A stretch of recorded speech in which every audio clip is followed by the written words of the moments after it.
So hey guys, welcome back to the React Native series. So आज हम लोग react native में पढ़ने वाले हैं एक्टिविटी इंडिकेटर के बारे में। तो आप लोगों ने कभी, जब आपका अपलोड होता है एंड्रॉयड में, तो एक एक्टिविटी इंडिकेटर देखते होंगे जो नाचता रहता है पूरे टाइम। हाँ, तो उसी को एक्टिविटी इंडिकेटर बोलते हैं। तो एक्टिविटी इंडिकेटर के बारे में जल्दी से पढ़ लेते हैं कि ये होता क्या है। तो activity indicator, it is basically a circular loading indicator used to inform users about the status of ongoing processes such as loading, submitting और saving updates।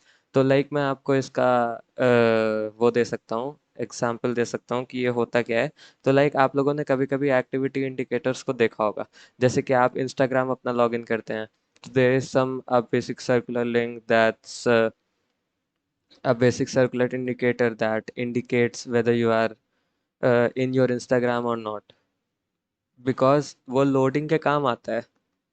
बेसिकली जितने भी आपका एक्टिविटी इंडिकेटर्स रहता है, वो पीछे के जो बैकएंड रहता है उसको लोडिंग का काम आता है। तो वो जैसे ही लोड हो जाता है वो आपके सामने खुल जाता है।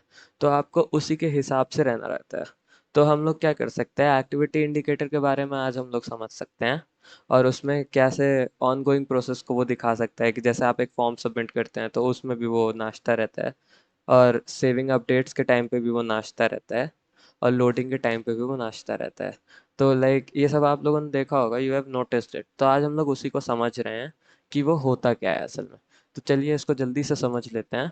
अपना VS कोड खोलते हैं ऑब्वियसली, और यहाँ पे लिखते हैं एक्टिविटी इंडिकेटर। एक्टिविटी इंडिकेटर, ये एक सेल्फ क्लोजिंग टैग है, तो क्लोज कर सकते हैं।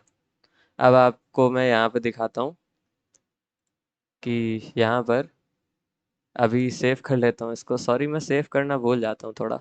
ये देखिए रिफ्रेशिंग दिखा रहा है। ओके, सो लाइक हाँ,